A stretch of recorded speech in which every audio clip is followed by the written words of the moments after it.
just get you to tell me your name. Just say my name's Yeah. so, and I started working at Westcott in. Okay. Yes. Okay. Fine. Yeah. I'm John Rolph, and I started work at Westcott in 1954, having come straight from college, and immediately I was working for Dr. Harold Crook, and he put me in charge of a small laboratory. And it wasn't long before I got involved in what the mainstream work of the division, which was the development of solid propellant rocket motors for a whole variety of applications. The first ones I did were involved in lateral thrust units, the development of lateral thrust units, but wasn't long before I was involved in the development of rocket motors for the space industry. And these included, I was put in charge of the development of all the solid motors which were being developed for the space side, and left the service motor developments. The rocket motors that I was involved in were, in the first instance, were for the Skylark, the Raven motor for the Skylark, and its boost motor, the Cuckoo, which was later enlarged and used the Goldfinch, which was the same size as the Smoky Joe, and then from there moved on to the development of the motors for the Skua and the petrol vehicles in conjunction with BAJ. The Bantam motor for Skua and the boost motor, the Chick motor, presented quite significant problems, because the Bantam motor was the very first one which attempted to use an end-burning charge. It's case bonded to the motor case, and that presented some quite considerable problems. But eventually, we succeeded in producing the motors, which led to a very profitable series of trials at South Eust with the Skua with the. Sorry, I'll have to. That's okay. That's okay. Yeah. Do you want to pick it up? Just start. Do you think we should stop and just collect your thoughts again a bit? Yeah. Okay, Include in sequence the Skylark motors, which led to a. Yes, I think it's fair to say. You want details of the development? Well, Not sure how about much? I'm not quite sure how much detail you can actually give me, or if there are any stories about the testing that you did that stick in your mind specifically. Only at this stage, not very much. Go button.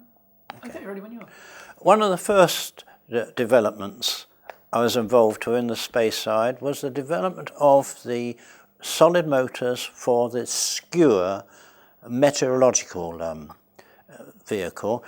The Bantam motor, which was a main sustainer motor for this vehicle, was the very first motor where we had attempted to use a solid motor charge, plastic propellant charge, bonded to the case, burning in a cigarette fashion.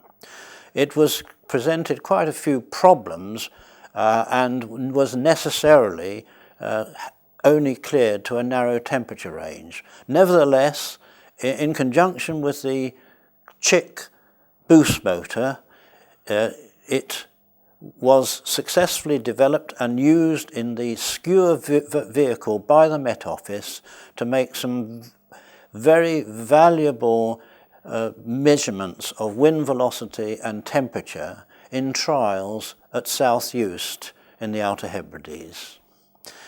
Leading on from the skewer came the slightly bigger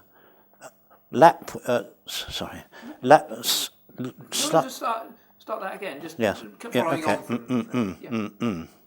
on.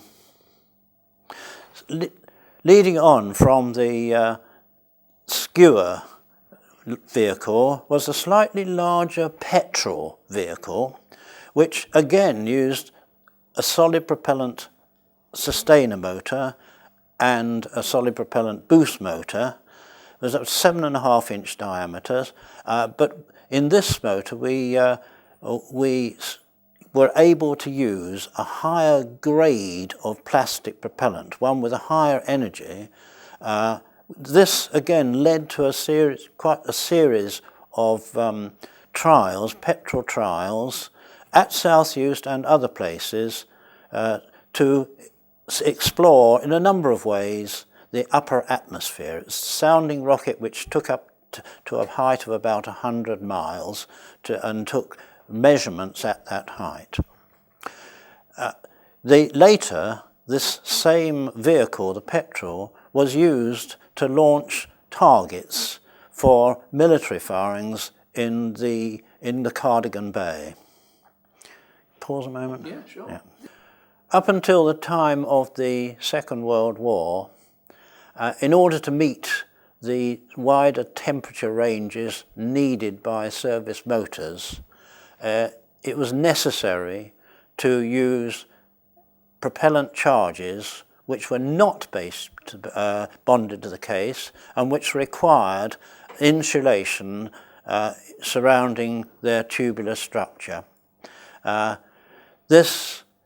During the war, plastic propellant, which has a sort of consistency of plasticine, was developed, and because of its plastic nature, the inhibitory coating around the propellant charges could be done away with, and the charge could be bonded to the cases, thus saving a lot of weight. Moreover, the plastic propellant that was developed at Waltham Abbey, containing ammonium perchlorate, had higher specific impulses than the prior extruded double base propellants, which were basically nitroglycerine, nitrocellulose.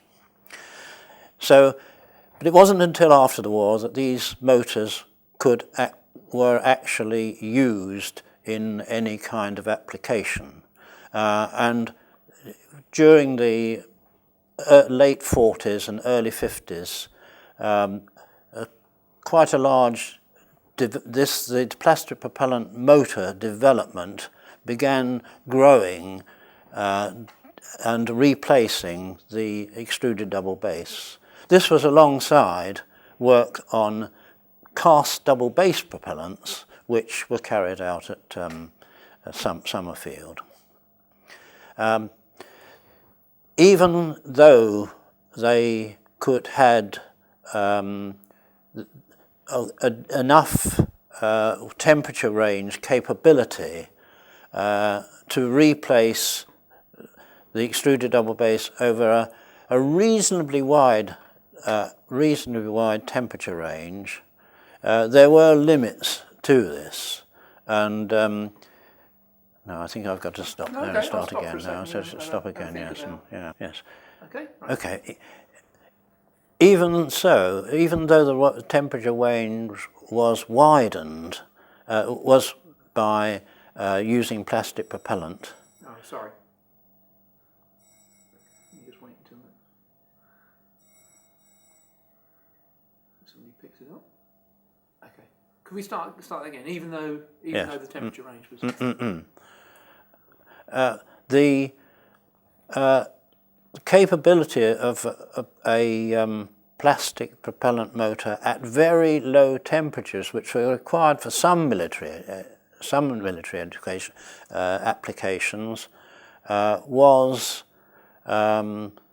unsatisfactory. A lower temperature limit of somewhere around about 30 or 40 degrees centigrade was as much as the plastic propellant motors was capable, and one of my tasks, in fact, was to explore any method of extending the low temperature of the plastic propellant motors, which involved in one particular situation the firing of many motors, plastic propellant motors, in this critical area, and deliberately allowing.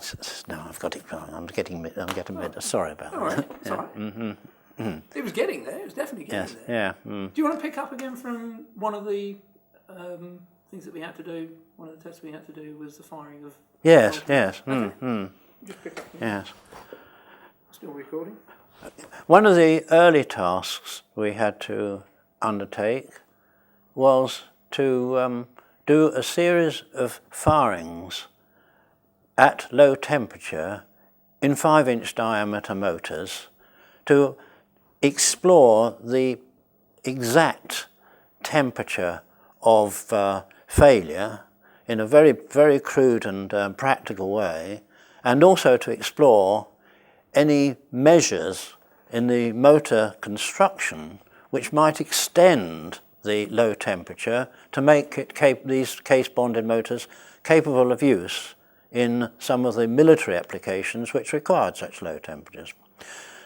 A very rumbustious sort of program, but with not an awful lot of satisfactory results at the end of it.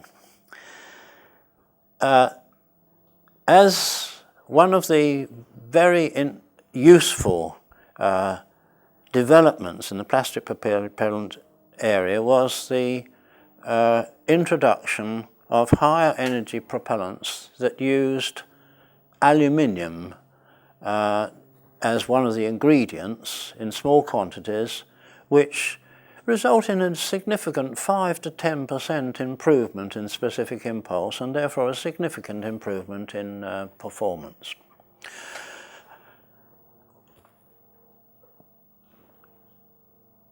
Later on, I move one. Oh dear! I'm sorry, I get so muddled. Yes, stop for a second. Yes, I just want to put. About the mid-60s, RAE started on the development of a satellite launcher, Black Arrow. This was the first, and as it turned out, the only attempt that we nationally took to try to build a vehicle which would have sufficient power to put a satellite into orbit. The first and second stages were kerosene peroxide motors developed by Armstrong Whitley at that time, but we were tasked with developing the third stage motor and one or two other small lateral thrust and separation units for the vehicle. The third stage motor was, I think, one of the most interesting developments that I've been involved in, because it was absolutely essential to reduce the weight of this to the absolute minimum. And it was in fact the first motor that we ever developed which used a titanium case. The development using also plastic propellant. The development was not only an interesting one, but a successful one. And 3 trial projections were carried out in Woomera. The first using a dummy third stage motor. The second using a live third stage motor, but it didn't achieve the necessary speed to put a satellite into orbit because of a loss in performance of the second stage motor.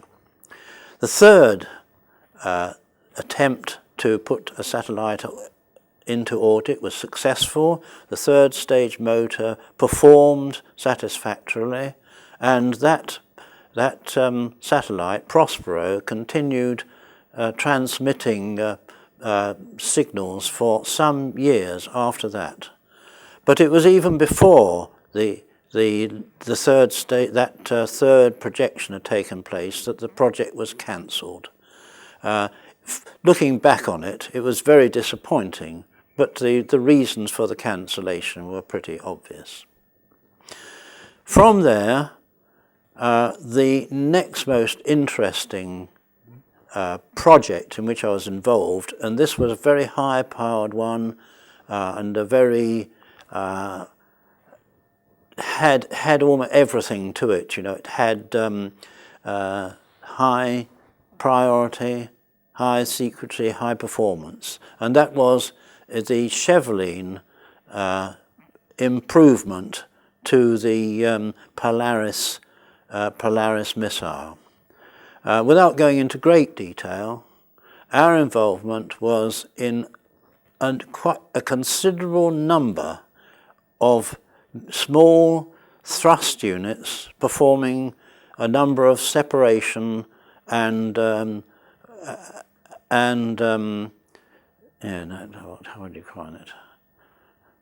Sorry about this. You'll start from our involvement again. Yes. Okay, yes. Our involvement was with a number of small units to perform a number of operations in manoeuvring the third stage. It was now what more can I say about this? Shall I stop for a second? Yes, please. Yeah. Okay. Right. The work on Cheveline involved some very high priority work under intense scrutiny, but I think it's fair to say that every one of those units came through their development and achieved the specification, the objective that was required. Following the Cheveline development series, and then moved back into development of the more conventional service motors as the space side faded away from lack of funding, and this continued until I retired in 1989 to coincide with the time when the whole of the solids section division moved over to Summerfield. Okay.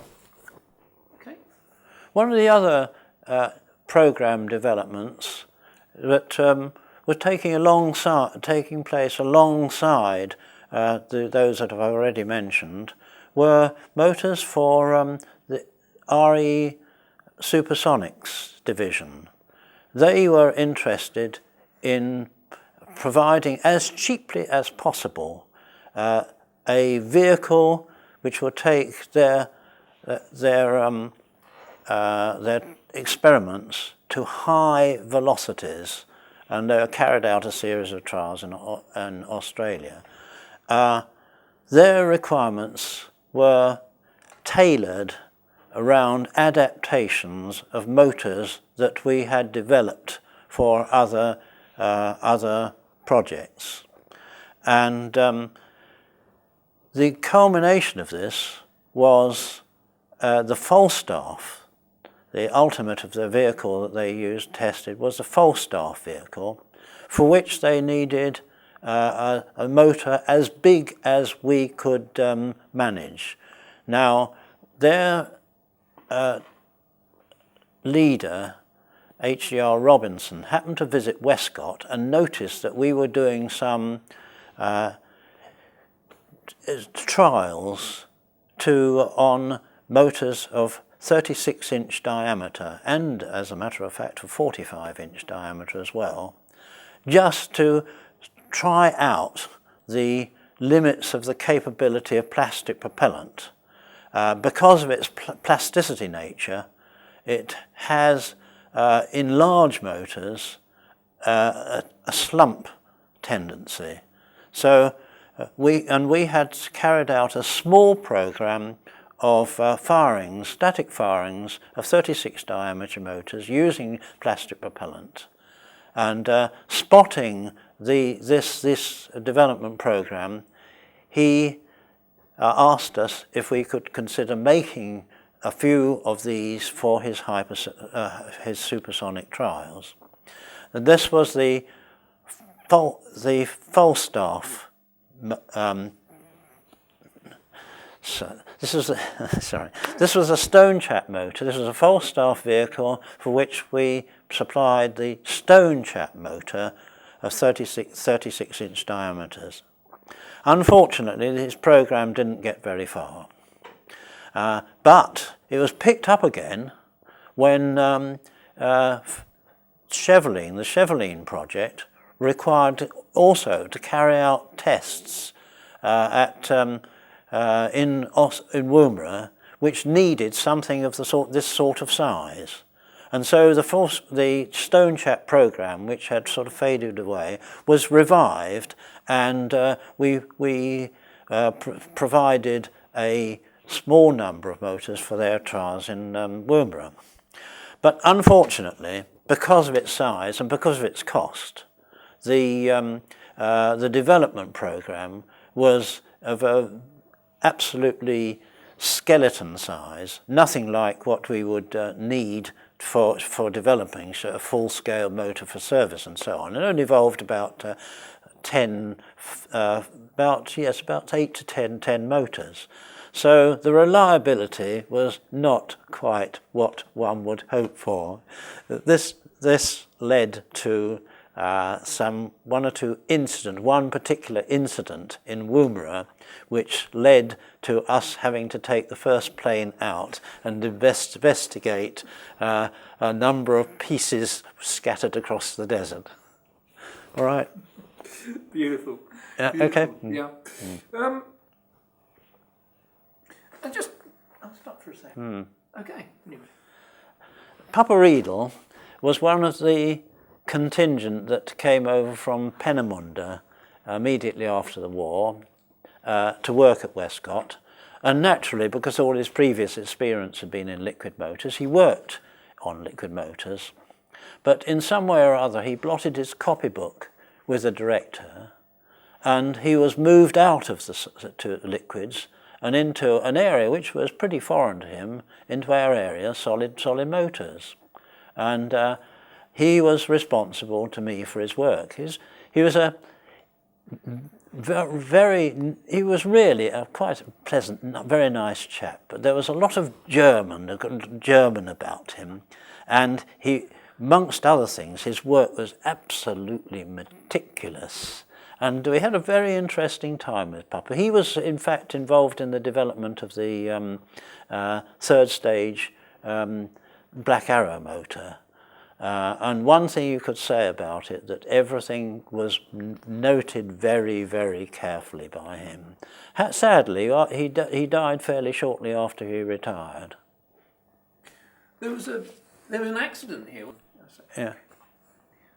A little while before I came to Westcott, there were two rather serious accidents took place. One involved a liquid motor which burst and killed 3 or 4 bystanders. The other one took place in the laboratory where Dermot Cummings and Phil Noakes were working, and the explosion sadly led to Phil Noakes' death, and Dermot Cummings was in hospital for some little while afterwards. A rather interesting episode was when, while Dermot was in hospital, his landlady, who also happened to be my landlady later on, went to visit him. And it was fairly early after the accident, and they were a little bit a little bit cautious about letting visitors in to see him. And waiting outside when Mrs. Hole arrived, the landlady arrived, was the director. And the nurse went through to Dermot and came back again and said, "Mrs. Hole, you can come through, but no one else." Left the director sitting outside. That's it, yes. Brilliant. During the Cheveline programme, one of the motors that was required, the requirement for one of the motors could have been. Again? Sorry. Yes. Okay. Yes. The Okay. Cheveline programme. In the preparation for the Cheveline programme, one of the motors required could have been met by either a liquid motor or a solid motor. We put forward proposals for both sides in broad outline, and the meeting was held at Westcott with our director in the chair, with the staff from some staff from RAE mainly, and our own people from both liquids and solid side. Rather, at the start of the meeting, it was announced that unfortunately Mr. Waterfall from RAE was unable to attend, but in his place would be Mr. Flood. The meeting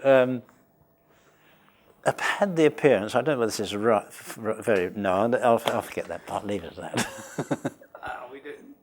We're not going to offend anybody, are we? No, not that it's still alive, no. No. It was apparent from the meeting that all the participants seemed to be starting off with a fairly open mind about it, except for the leader of the solid contingent, who was very pessimistic about his own prospects, and the director, who had made up his mind beforehand that it ought to be liquids. So I stopped, really. We're going to talk about the respective merits of solids and liquids. It's quite a big topic, really, isn't it? Yeah, yes. Yeah. But I was just thinking about in this specific instance, that we're talking about it for submarine, that was, yes. Yeah. Okay, I'm running in. Okay. At this meeting, the conclusion that was arrived at and subsequently followed up was that the liquid motor, called the TCPU later, was the right one to go for. The problem was that in spite of its suitability to meet the requirement, the Navy were very anxious about the safety aspects of it in use in a submarine. They're used to using solid motors. The Polaris itself is a big solid motor, but to them, liquid motor sounded moving into a more dangerous field. Subsequent to the choice, though, which was done on performance capability rather than anything else, a considerable amount of work, careful work, had to be done in the design of the liquid motor to satisfy the Navy that it was no greater hazard than the solids. That sound all right? That's fine. That's perfect. Yeah. Okay. When I first started in '54, there was a tremendous amount of work going on, a large number of developments going on simultaneously, aimed at very short time scales, and the scale of the work, and the speed of the work was such that. So you were doing great up to that point. Yeah. just try that again? Just yes, start okay. again. I'm still running. I'm still not. Just going to switch it off. Yeah, right? sure. Yeah. Starting off talking about during the war. Yeah. During the war, the pressure on development of any kind of weapon system was so strong, and the requirement so immediate that the actual what we now call development programs were as skimpy as they could possibly make them. That sort of atmosphere was still around when I joined the ministry in '54, and I remember finding that Solid Division had something like 9 or 10 project officers working on 9 or 10 different projects with perhaps a minimum of assistance, and required to do this in produce their results in a matter of perhaps 2 or 3 years. Things have moved on so much that today, with all the safety requirements, all the accurate performance requirements, and all the cost requirements concentrated on a development, it's as much as any division can do is 1 or 2 serious developments, taking probably a matter of 5 or 6 years or more. Yeah, I think that's fair.